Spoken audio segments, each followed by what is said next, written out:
3 minutos y ya nosotros tenemos que empezar a hablar de un tema interesantísimo con la doctora Amor, que bueno, siempre está con nosotros todos los martes. Buenos días, doctora Cecilia Alegría, ¿cómo está?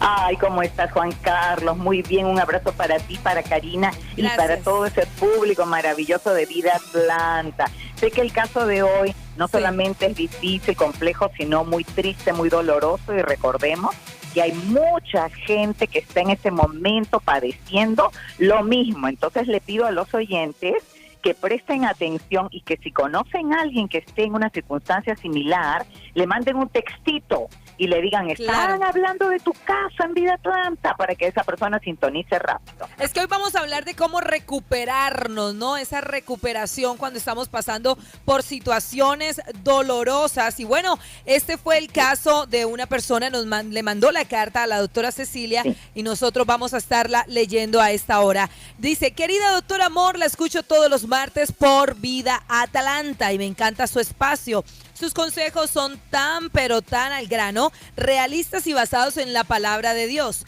Por eso acudo a usted para que me oriente sobre la depresión que estoy sufriendo. Soy cristiana y sé que no debería estar deprimida. Nos dice, hace casi 4 años perdí a mi amado papá repentinamente 13 días después de mi boda. Wow. Parecía un dolor interminable, pero de alguna forma había comenzado a superarlo. Cuando ahora, después de 2 años de búsqueda, había logrado un embarazo sano, resulta que ya con 6 meses mi bebé lamentablemente murió en mi vientre sin razón alguna. No ha sido un aborto provocado, doctora, se lo aseguro. No tengo idea de qué causó la pérdida, pero lo cierto es que mi esposo y yo estamos devastados. Ha sido una experiencia aún más dolorosa. Sí, nos dice, distinta a la de mi padre, y aunque ahora no lo entiendo ni lo creo, espero que algún momento pueda volver a sonreír. ¿Es que acaso Dios me está castigando por mis pecados? ¿Cómo se puede explicar una tragedia tras otra? Así es, doctora Cecilia. Esa carta, tres tragedias le están pasando a la persona que nos envió la carta. Sí, es un caso realmente difícil desde el punto de vista del consuelo, porque saben que, chicos, yo también he experimentado 3 fallecimientos en mi propia vida, el de mi hermanito cuando él tenía 15 años, el de mi esposo cuando mi esposo tenía 49 y más recientemente el de mi madre, y en el caso de mi esposo, él fue asesinado por terroristas, lo que es un shock terrible, porque claro, hay muertes y muertes, ¿no? Sí. Por ejemplo, el papá de esta amiga. Vamos a suponer que el señor tenía una enfermedad, vamos a suponer que el señor era una persona mayor.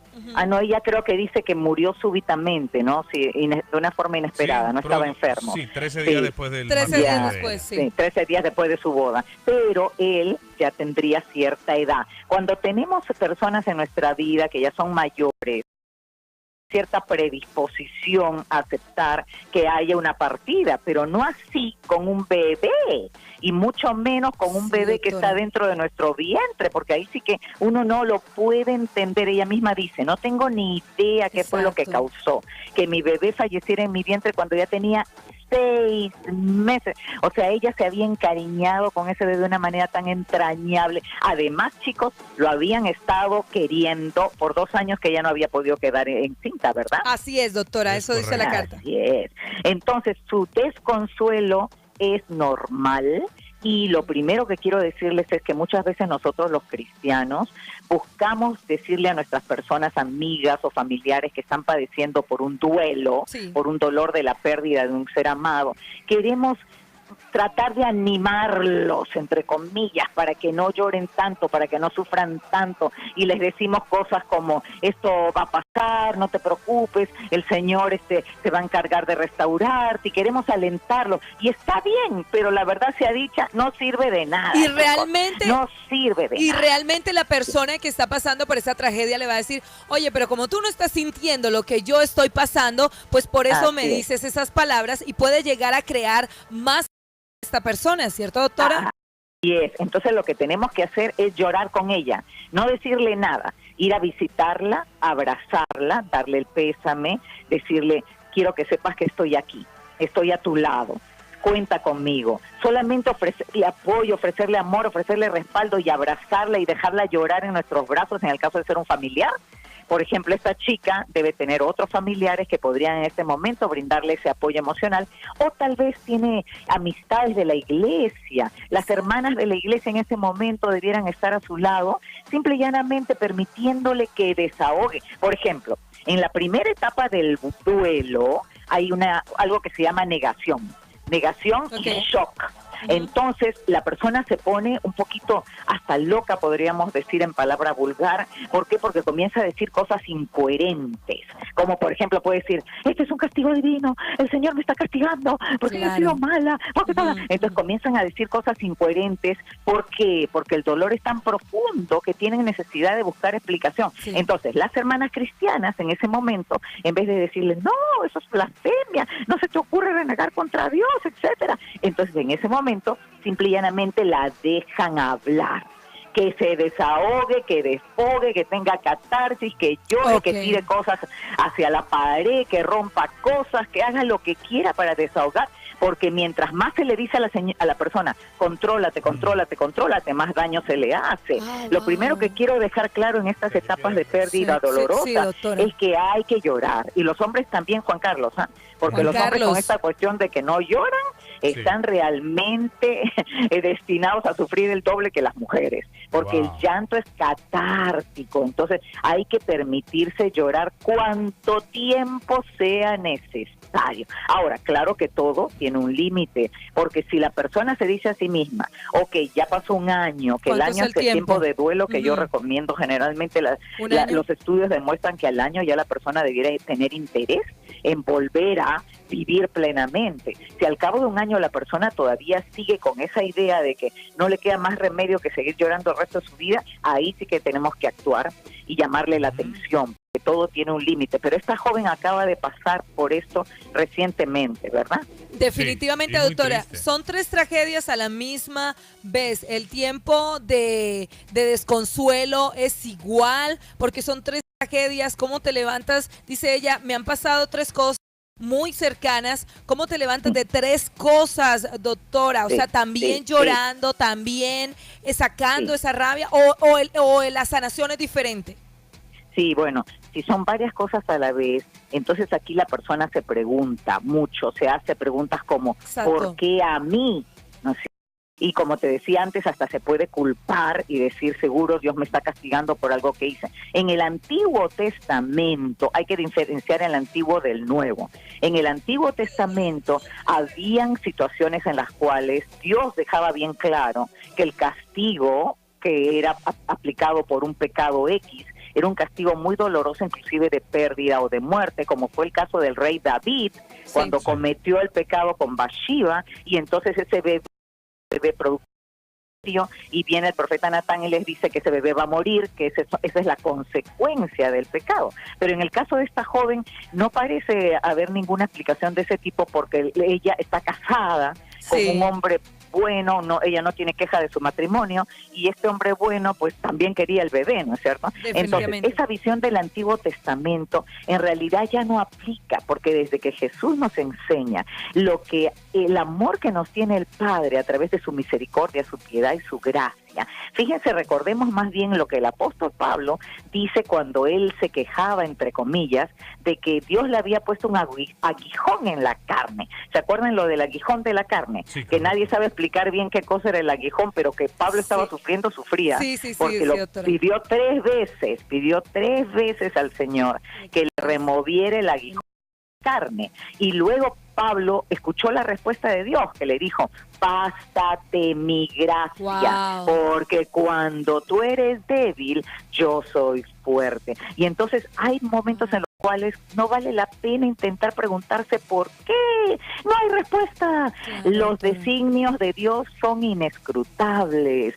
Sus pensamientos no son nuestros pensamientos. Sus acciones no las podemos entender. Cuando lleguemos al cielo algún día entenderemos. Y tengo un consuelo para esta joven, aunque les dije antes que no se debía ofrecer consuelo si realmente el momento que se está viviendo es tan estremecedor y tan doloroso que cualquier palabra entra por un oído y sale por el otro, pero lo hago para otros oyentes que puedan ya estar en la etapa de salida del duelo, porque les decía que el duelo suele durar un año, ¿no? Un año, sí, doctora. Sí, Entonces hay muchos oyentes en este momento que deben estar saliendo del duelo y tienen que terminar de sanar, porque hay que recuperarse, hay que sanarse. Entonces para ellos el consuelo es el consuelo de los cristianos, el consuelo de la vida eterna.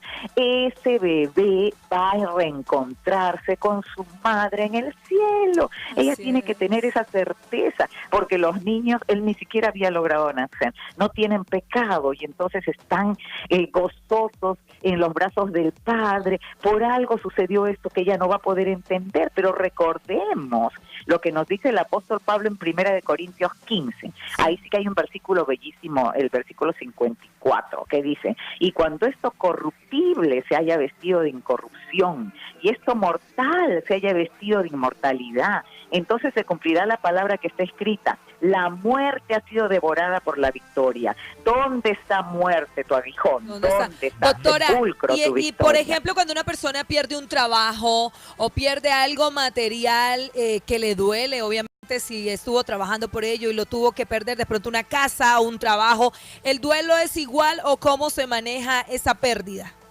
Claro, hay pérdidas menores y pérdidas mayores, ¿no? La pérdida más grande desde el punto de vista humano, que sería así la pérdida que ya no tiene comparación en dolor, es la pérdida de un hijo o hija, ¿no es cierto? Eso sí ya es incomparable. Luego de ahí en adelante, pérdidas de seres amados como la madre, el padre, los hermanos, pero los esposos, no los cónyuges. Pero las pérdidas materiales, como perder un empleo, o por ejemplo perder una casa por foreclosure, o inclusive el divorcio, que supone el alejamiento de una persona, donde también hay mucho problema financiero, ¿no? Porque sobre todo aquí en Estados Unidos todo se reparte y mal repartido la mayor parte de las veces. Estas pérdidas tienen el mismo proceso de sanación, porque al principio la persona entra en shock, después se culpa a sí misma, después se pregunta si esto es una prueba que Dios le ha mandado para soportar un dolor, luego se resigna y finalmente la persona termina aceptando, que es la fase final del duelo. Todo proceso doloroso de este tipo, llamado duelo, tiene que arreglarse, porque hay un proceso de sanación, con la aceptación de lo sucedido. Y al final nos ha demostrado la Biblia y toda la búsqueda espiritual del hombre, que solo a través del sufrimiento las personas se elevan espiritualmente. Nadie se ha santificado en este mundo con una vida color de rosa y flotando sobre nubes feliz de la vida. No, el que se santifica es el que sufre. Entonces eso nos acerca más a Dios. Sí, doctora, y en este caso ella nos dice o le comenta que esto pasó hace 2 años, lo de su papá, ahora cae en este segundo duelo, y ella lo que dice es que está cayendo en depresión. O sea, según lo que usted nos está diciendo, está bien estar triste, pero ¿cómo sabemos ya que estamos cayendo en depresión? Sí, muy buena la pregunta, Juan Carlos, porque tenemos que diferenciar que la tristeza natural de la pérdida de un ser amado es inevitable, pero la depresión ya conduce a que la persona no quiera comer meses de meses, porque una cosa es no querer comer los primeros días y semanas, donde uno está tan adolorido que no tiene ni siquiera idea de a qué hora es, ¿no? Uno pierde la noción de la hora. Otro síntoma de que está cayendo en depresión es no poder regresar al trabajo. La gente tiene que regresar al trabajo. Ella no nos dice si ella trabaja, pero como no es madre, me imagino que no tiene por qué quedarse en casa y va a tener que regresar al trabajo. Si la persona está en disposición de regresar al trabajo y puede ser productiva en el trabajo, afortunadamente ese es un buen signo de que no está cayendo en depresión. La persona que cae en depresión se encierra en su cuarto, se queda en la cama, no se baña, no se lava el cabello, se queda ahí postrada por semanas y meses, y entonces hay que realmente hacer algo. Se necesita una intervención psicológica y, lógicamente, como les decía antes, la consejería espiritual. ¿Por qué? Porque saben que el consuelo le brinda sobre todo a la persona cristiana, porque esta joven no nos dice que es cristiana, ¿verdad? No lo menciona, doctora, por ningún lado, pero dice que no se escucha todos los martes por Radio Vida. Por Vida Atlanta, sí. Si no se escucha en Vida Atlanta, quiere decir que es cristiana. Entonces le voy a regalar la promesa que es el consuelo mayor de los cristianos, que está en Juan 14, versículo 2. No se turbe tu corazón, cree en Dios, cree también en mí. En la casa de mi Padre hay muchas moradas. Si no fuera así, se los hubiera dicho, porque voy a preparar allí un lugar para ustedes.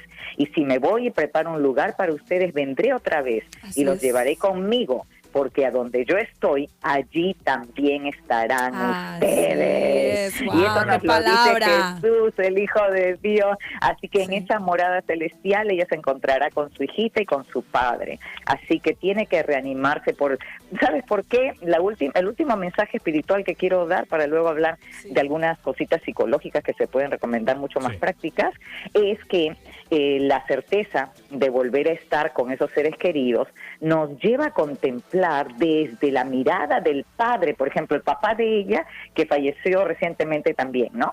Su papá quiere verla feliz, no quiere verla postrada en una cama deprimida. Su papá quiere que ella vuelva a vivir. Entonces ella, por amor a su padre y por recuerdo a su padre, tiene que hacer el esfuerzo sobrehumano de decirse a sí misma, ok, yo sé que estoy sufriendo, pero no puedo perpetuar ese sufrimiento para siempre. Tengo que ir trabajando en mi proceso de autosanación.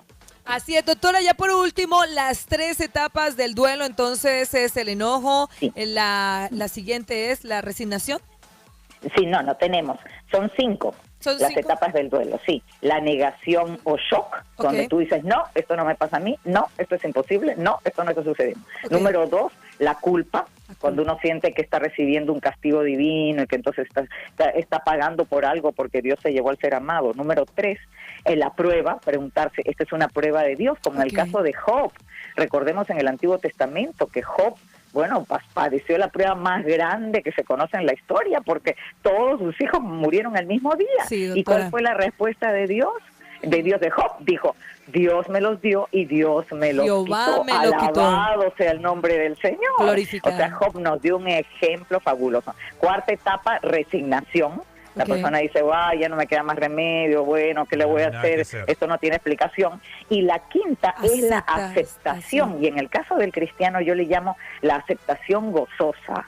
¿Pero por qué aceptación gozosa? Porque cuando uno se da cuenta que aquella persona que ha fallecido está en un lugar 1000 veces mejor que la tierra, porque está en el cielo, viendo a Jesús cara a cara. Somos muy egoístas, queriendo retener a la gente a nuestro lado. Cuando fallece mi esposo, yo recuerdo mucho que él me decía, prepárate porque yo me voy a ir con el Señor antes. Y yo, no digas eso, no digas eso. Y él me decía, yo quiero que hagas fiesta cuando yo fallezca. Y yo, ¿estás loco? ¿Cómo se te ocurre? Y él, porque cuando yo esté en presencia del Señor, mujer, yo seré el individuo más gozoso y no tendrás comparación entre estar a mi lado, ¿no es cierto?, en la tierra, con todas las limitaciones que aquí tenemos, a estar en el paraíso. Entonces tenemos que ser más generosos, porque es un acto de generosidad dejar partir a los seres amados que ya no están con nosotros, que están en otra vida, no pretender retenerlos a nuestro lado para siempre. Doctora, y desde el punto de vista psicológico, ¿cómo se le puede ayudar a esta persona? Sí, tenemos varios consejitos bien cortitos. Ya les había dado el primero, que es llorar y dejar llorar. Eso es catártico, así se le llama, ¿no? Entonces, hay que permitir que esa persona duerma mucho, porque el sueño es reparador. No como les dije antes, que esté todo el día en la cama mañana, tarde y noche, ¿no? Porque tiene que levantarse a comer, tiene que levantarse a ir al baño, a bañarse, pero sí que duerma mucho. Y hay que hacer arreglos en la vida cotidiana para descansar más. Porque el descanso ayuda a la recuperación. Tercero, tiene que volver al trabajo lo antes posible. Por ejemplo, algunas personas que se toman para duelo 2 semanas, otras 1 mes, otras 2 meses, pero mientras más rápido se vuelva al trabajo, mayor posibilidades de recuperarse, porque uno tiene que distraer la mente, ¿no es cierto? Sí, doctor. Número 4, alimentarse bien en forma balanceada, aunque no se tenga apetito. Comer por amor a los otros seres amados que nos quedan alrededor y que no quieren vernos enfermarnos, ¿no? Número 6, buscar ayuda de profesionales en las áreas de apoyo emocional, e inclusive se puede formar parte de un grupo para manejo de situaciones extremas. Por ejemplo, hay grupos de personas que se reúnen para vivir su duelo juntos, ¿no? Y eso se da también en nuestras iglesias. Terminada la etapa del duelo, que les dije que más o menos puede ser un año, consejo número 6, hay que volver a vestirse con colores alegres y cuidar el aspecto personal, aunque no se tenga ningún deseo de hacerlo. Porque como les decía, nuestro ser amado en el cielo no quiere vernos de negro para siempre, porque la gente viste de negro en la etapa de duelo como una señal de que está con pena, pero no nos vamos a quedar vistiendo de negro por años. Y luego reúnanse con amistades y participen en actividades alegres, decore la casa, tome clases de algo de su interés, algún hobby, busque actividades donde pueda volver a reír. La risa es sanadora y hay que cultivarla. Entonces ya una vez que la etapa de duelo está cerrada, puede ser después de ese primer año que les decía, uno debe forzarse a ver comedias en televisión, comedias sanas, lógicamente, ¿no? De tipo cristiano, y volver a reír, actividades deportivas. Que escuchen el arranque. Que escuchen el arranque, doctora, es la mejor risioterapia. Sí, es buena idea. Y luego buscar no sentirse culpable de volver a disfrutar la vida, porque realmente hay que volver a sintonizar con la alegría de vivir. El gozo del Señor es nuestra fortaleza. Y mi última recomendación, aparte de buscar el rostro del Señor, que ya les dije es lo más importante, haciendo estudios bíblicos, alabanza, adoración, oración, que le brinden paz, mi última recomendación va a ser: comience a ayudar a otras personas en cualquier campo, porque cuando palpamos el dolor ajeno, nos damos cuenta de la pequeñez del nuestro, y solo ayudando a otros dejamos de ser tan egoístas, de creer que nuestro dolor es el único del mundo y que nos vamos a regodear ahí llorando para siempre. No, tenemos que salir a ayudar a otras personas, a ponernos al lado de los huérfanos, de los ancianos que están en los asilos maltratados y abandonados, de la gente pobre, de los homeless. Cuando estamos haciendo eso nos damos cuenta, wow, en medio de tanto sufrimiento soy una persona muy bendecida. Wow, qué buen doctora, consejo. Qué bonito, me llegó al alma y al corazón, y me imagino que a todos nuestros radioescuchas también. Doctora, si alguien necesita un consejo tan hermoso y tan práctico como el que nos acaba de dar, ¿a dónde tienen que comunicarse? Así es, mi querida Karina, 2 maneras: a través de mi página web, ladoctoraamor.com, donde están mis redes sociales para que me sigan, mi 9º libro, Sexo Sagrado y Lazos del Alma, la sección Contáctame, con todos los métodos de consejería a distancia, y un teléfono para que me envíen un texto, y de ahí nos ponemos de acuerdo para consejería telefónica, individual o terapia de pareja por Skype. 305-332-1170, 305-332-1170. Que tengan un día muy bendecido. Los abrazo. Muchísimas gracias. Igualmente, doctora. Hasta el próximo martes. Gracias, doctora. Bueno, así que, Karina, tenemos que sonreír y hacer sonreír a los demás. Y ayudar a los demás. Y sabes que y ahí nuestro problema se hace pequeño. Yo siempre me he sentido mal porque cuando yo voy a un funeral no encuentro qué decirle a los familiares del que se murió. Sí, y esa es palabra, mi sentido pésame. Sí, yo ni eso lo digo, yo nada más le doy un abrazo y calladito me quedo ahí. Y fue lo que nos dijo la doctora Cecilia, un abrazo. Al y te fin, acompaño, algo bueno que estoy haciendo te acompaño, te acompaño en tu dolor. Quédese con nosotros, gracias por estar ahí sintonizándonos en el arranque. Seguimos aquí en vida.